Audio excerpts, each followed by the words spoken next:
अस्सलाम वालेकुम dear students. आज हम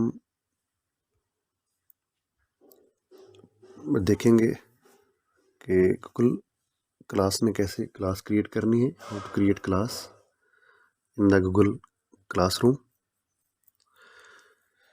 So first of all we will click on the class Google Classroom, then here it is its interface, just like that you are seeing in front on the screen.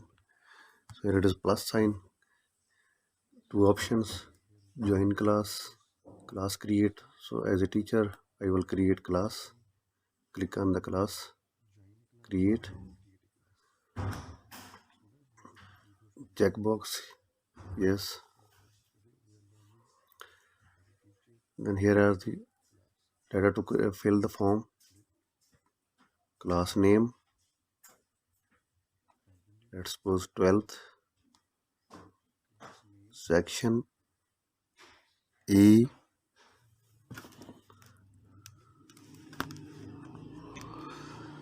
computer science subjects, and room 3rd. Wait for a while.